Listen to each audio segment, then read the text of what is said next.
യുവതിയെ ബലാത്സംഗം ചെയ്യുകയും നിർബന്ധിച്ച് ഗർഭചിത്രം നടത്തുകയും ചെയ്തെന്ന കേസിൽ രാഹുൽ മാങ്കൂട്ടത്തിൽ MLA അറസ്റ്റ് ചെയ്യുന്നതിനുള്ള വിലക്ക് ജനുവരി 7 വരെ തുടരും. ജാമ്യ ഹർജിയിൽ ജനുവരി 7 ഹൈക്കോടതി വിശദമായി തന്നെ വാദം കേൾക്കും. ലിഡിയയുണ്ട് വിവരങ്ങൾ നൽകാനായി. ലിഡിയ, വിശദാംശം. രാഹുൽ മാങ്കൂട്ടത്തിനെതിരെ രജിസ്റ്റർ ചെയ്ത ആദ്യത്തെ കേസിലാണ് ഹൈക്കോടതി ഇത്തരത്തിൽ അറസ്റ്റ് തടഞ്ഞുള്ള ഉത്തരവ് നീട്ടിയിരിക്കുന്നത്.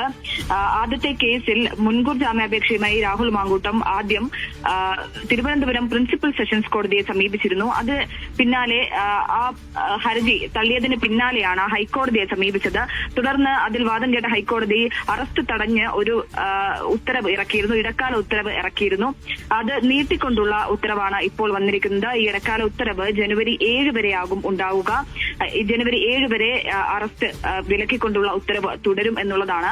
ജനുവരി 7 അടുത്ത ഇത് പരിഗണിക്കുക, അടുത്ത പ്രാവശ്യം ഹർജി പരിഗണിക്കുക. അതിൽ ഹർജിയിൽ വിശദവാദം കേൾക്കും എന്നുള്ളതാണ്. രാഹുൽ മാങ്കൂട്ടത്തിൽ പറയുന്നത് നിർബന്ധിച്ച് ഗർഭചിത്രം നടത്തിയിട്ടില്ല, മാത്രമല്ല ഈ പരാതിക്കാരിയുമായി ഉണ്ടായിരുന്നത് ഉഭയസമ്മതപ്രകാരമുള്ള ബന്ധമാണ് എന്നുള്ള തരത്തിലുള്ള വാദങ്ങളാണ് രാഹുൽ മാങ്കൂട്ടത്തിൽ ഉന്നയിക്കുക. പക്ഷേ പ്രഥമ ദൃഷ്ട്യാ ഇത്തരത്തിൽ ബലാത്സംഗ കുറ്റമടക്കം നിലനിൽക്കും എന്നുള്ളതാണ് പ്രോസിക്യൂഷന്റെ വാദം.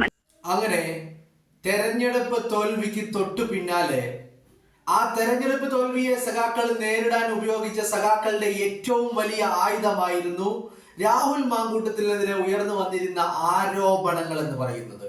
ആ രാഹുൽ മാങ്കൂട്ടം വിവാദം കത്തിച്ചുകൊണ്ടായിരുന്നു 10 വർഷക്കാലം കേരളം ഭരിച്ച മുഖ്യമന്ത്രി പിണറായി വിജയൻ തദ്ദേശ ഭരണ തെരഞ്ഞെടുപ്പിനെ നേരിട്ടത്. ആ തെരഞ്ഞെടുപ്പിലെ ജനം വിജയനോട് പറഞ്ഞു, കടക്ക് പുറത്ത് വിജയ എന്ന് കേരളത്തിന്റെ പൊതുസമൂഹം വിജയനോട് പറഞ്ഞു. ആ തിരിച്ചടി മറന്നിട്ടില്ല. ആ തിരിച്ചടിയുടെ ആഘാതം, വേദന അത് ഇപ്പോഴും മാറിയിട്ടില്ല. അപ്പോഴിതാ ഇവരുടെ ഏറ്റവും വലിയ ആയുധമായിരുന്ന ഈ തദ്ദേശ തെരഞ്ഞെടുപ്പില് പിണറായി വിജയന്റെയും സഖാക്കളുടെയും അടിമകളുടെയും ഏറ്റവും വലിയ ആയുധമായിരുന്ന രാഹുൽ മാങ്കൂട്ടം വിവാദവും തിരിച്ചടിച്ചു തുടങ്ങിയിരിക്കുന്നു എന്നുള്ളത്. രാഹുൽ മാങ്കൂട്ടത്തിനെതിരെ ഉയർന്നു വന്ന ഈ ആരോപണങ്ങള് പരാതിയായി മുഖ്യമന്ത്രിയുടെ മുന്നിലേക്ക് എത്തിയതും ആ പരാതി അന്വേഷണ ഉദ്യോഗസ്ഥർക്ക് കൈമാറിയതും ഈ അന്വേഷണ ഉദ്യോഗസ്ഥർ അത് കോടതിയിൽ എത്തിച്ചതും തന്നെ ഈ പരാതിക്കാരെ സംബന്ധിച്ചിടത്തോളം വലിയ തിരിച്ചടിയായിരുന്നു. ആ തിരിച്ചടി ഇപ്പൊ തുടർന്നു കൊണ്ടേയിരിക്കുന്നു. ഇന്ന് കഴിഞ്ഞ ദിവസം ഈ പറയുന്ന ഡിസംബർ 18 വരെ കോടതി നീട്ടിയതായിരുന്നു നോട്ട് ടു അറസ്റ്റ് എന്നുള്ളത്. ആ നോട്ട് ടു അറസ്റ്റ് ഇപ്പോ ജനുവരി 7 വരെ എന്ന് വെച്ചാൽ കോടതി പിരിയുകയാണ്. കോടതി ഇപ്പൊ ക്രിസ്മസ് വെക്കേഷന് വേണ്ടി പിരിയുകയാണ്. ഇത് പിരിഞ്ഞ് ഇനി കോടതി തുടരണമെങ്കിൽ ജനുവരി 1 ആവണം. ആ ജനുവരി 1 കോടതി തുടങ്ങിയാലും അതും കഴിഞ്ഞ് ജനുവരി 7 കോടതി വീണ്ടും പരിഗണിക്കും. ഈ കേസ് വാദങ്ങൾ കേൾക്കും. ആ വാദങ്ങൾ കേട്ട് കഴിഞ്ഞതിന് ശേഷം മാത്രമേ ഇനി ഇതിൽ എന്തെങ്കിലും ഒരു നടപടി ഉണ്ടാവുകയുള്ളൂ. എന്താണെങ്കിലും ജനുവരി 7 അടുത്ത വാദം കേൾക്കുന്ന ദിവസം വരെ നോട്ട് ടു അറസ്റ്റ് അത് കോടതി തുടരാനാണ് കോടതിയുടെ തീരുമാനം. തൊട്ടുപോകരുത് രാഹുലിനെ തൊട്ടുപോകരുത് എന്ന് കോടതി പറയുന്നു. ജനുവരി 7 വരെ രാഹുലിനെ തൊട്ടുപോകരുത് എന്ന് കോടതി പറയുകയാണ്. അപ്പോ സഖാക്കളെ സംബന്ധിച്ചിടത്തോളം എല്ലാം വലിയ തിരിച്ചടികളുടെ ഒരു കാലഘട്ടമായിട്ട് 2025. ഇനി സഖാക്കൾ മുട്ടുകുത്തി പ്രാർത്ഥിച്ചോളൂ. സഖാക്കൾ അത് പ്രാർത്ഥിക്കില്ലല്ലോ. കാരണം എന്താ, ഭൗതികവാദികളാണല്ലേ. പ്രാർത്ഥനയില്ലാലോ, വിശ്വാസങ്ങളില്ലാലോ, ഒന്നുമില്ല. അപ്പൊ സഖാക്കൾക്ക് ഒന്നും ചെയ്യാനില്ല. ഇനി മനസ്സുകൊണ്ട് ആഗ്രഹിക്കാം. എന്താഗ്രഹിക്കാം? കാരണം ഇനി ഈ കേസ് അടുത്തതായി പരിഗണിക്കുന്നത് 2026 ജനുവരി 7 അന്ന് പരിഗണിക്കുമെങ്കിലും ഈ 2025 ഇതേ അവസ്ഥയാവരുത് എന്ന് മനസ്സുകൊണ്ട് ഇവർക്ക് ആഗ്രഹിക്കാം. പക്ഷെ കോടതിയിലെത്തുമ്പോൾ കാര്യങ്ങൾ കുഴഞ്ഞു മറിയുകയാണ്. പ്രോസിക്യൂഷന്റെ ഏറ്റവും വലിയ വാദം എന്ന് പറയുന്നത് ഇതിപ്പോ രാഹുൽ മാങ്കൂട്ടത്തിൽ നിന്ന് ഉയർന്നു വന്നിരിക്കുന്ന ആദ്യ പരാതി എന്ന് പറഞ്ഞാൽ അത് നിങ്ങൾക്ക് വ്യക്തമായി അറിയണമെങ്കിൽ മുഖ്യമന്ത്രി പിണറായി വിജയനെ കണ്ട് നൽകിയ പരാതി.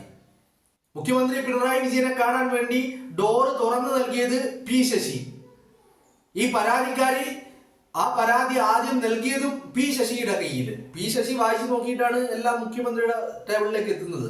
അപ്പോ അങ്ങനെ മുഖ്യമന്ത്രിയുടെ ഓഫീസിൽ പരാതി നൽകി എന്നുള്ള ആ പരാതി ഡോറ് തുറന്നു കൊടുത്തതും മുഖ്യമന്ത്രിയുടെ കാണാൻ വേണ്ടി മുഖ്യമന്ത്രിയുടെ ഓഫീസിന്റെ ഡോറ് തുറന്നു കൊടുത്തതും പരാതി ആദ്യം കയ്യിൽ വാങ്ങിയതും പി ശശി. ആ പരാതിയുടെ കാര്യമാണ് ഇപ്പൊ പറയുന്നത്. ആ പരാതിയിലാണല്ലോ രാഹുൽ മാങ്കൂട്ടത്തിലെ തിരുവനന്തപുരത്തെ പ്രിൻസിപ്പൽ സെഷൻസ് കോടതി ജാമ്യം നിഷേധിച്ചത്. ആ ജാമ്യം നിഷേധിച്ചുകൊണ്ടാണ് രാഹുൽ മാങ്കൂട്ടത്തിൽ ആ ഒരു ജാമ്യാപേക്ഷവുമായി ഹൈക്കോടതിയിൽ പോയത്. ഹൈക്കോടതിയിൽ ഇപ്പൊ പ്രോസിക്യൂഷൻ പറയുന്നത് എന്താ? പ്രഥമ ദൃഷ്ട്യാ ബലാത്സംഗമാണ് എന്നാണ് പ്രോസിക്യൂഷൻ പറയുന്നത്. പ്രോസിക്യൂഷൻ കൂടുതൽ വാദങ്ങളൊന്നുമില്ല. ഇതും ഒരു വാദമായിട്ട് അംഗീകരിക്കാൻ കഴിയുമെന്ന് വെച്ചാൽ കോടതിക്ക് മുമ്പിൽ എന്തെങ്കിലുമൊക്കെ പറയണല്ലോ എന്നുള്ള രീതിയിൽ പറയാണ് പ്രഥമ ദൃഷ്ട്യാ ബലാത്സംഗമാണ് എന്ന്. പക്ഷെ അല്ല, ബലാത്സംഗമല്ല എന്നുള്ളതിനുള്ള തെളിവുകൾ രാഹുലിന്റെ കയ്യിലുണ്ട്.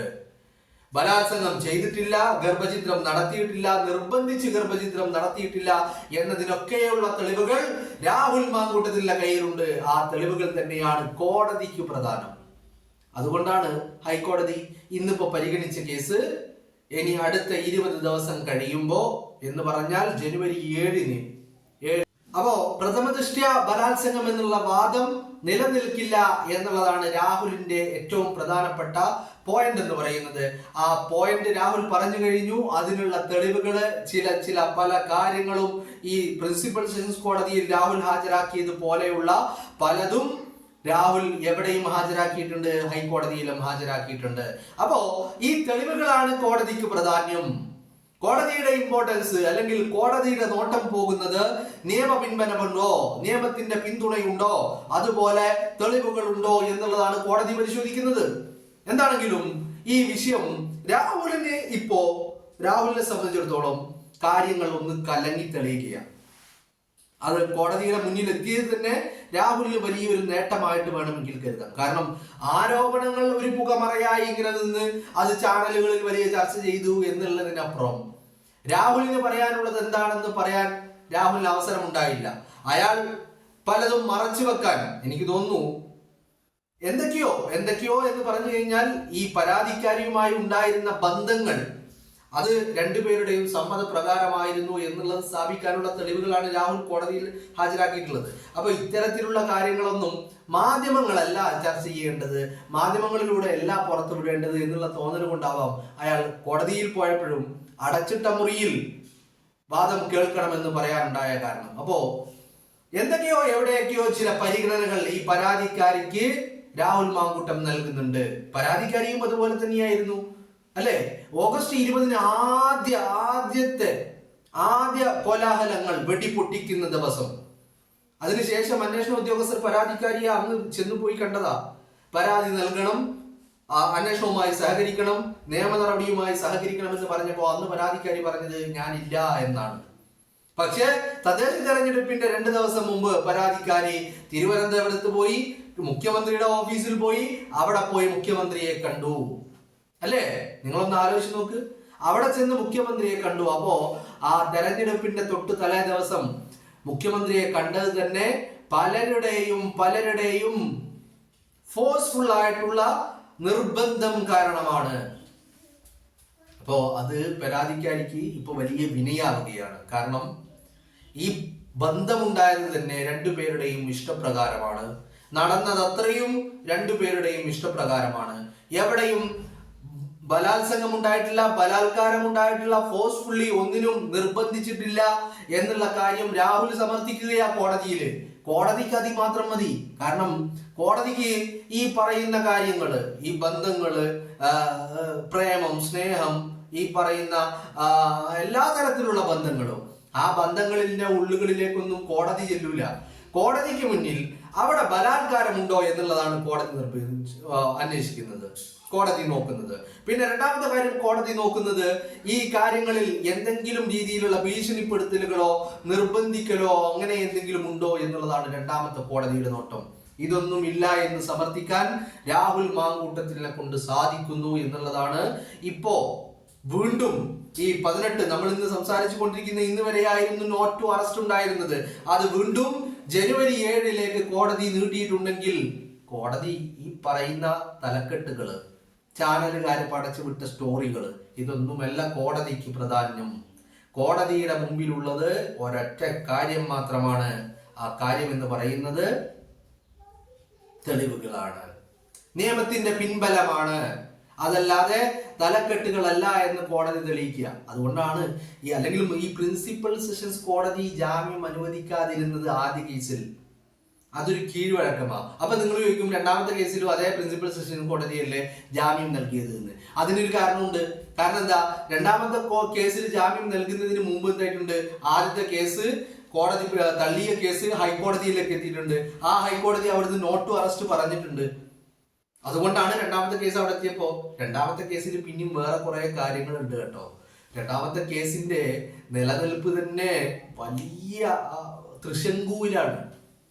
അപ്പോ ആദ്യത്തെ കേസ് ഹൈക്കോടതി നോ പറഞ്ഞത് കൊണ്ട് മാത്രമാണ്, നോട്ട് ടു അറസ്റ്റ് പറഞ്ഞത് കൊണ്ട് മാത്രമാണ് രണ്ടാമത്തെ കേസ് സെഷൻസ് കോടതി വളരെ ഈസി ആയിട്ട് മുൻകൂർ ജാമ്യം അനുവദിച്ചിരിക്കുന്നു എന്ന് പറഞ്ഞത്. ഇപ്പൊ അതിനെയും അപ്പീൽ പോയിട്ടുണ്ട്. ആര്? പിണറായി വിജയൻ.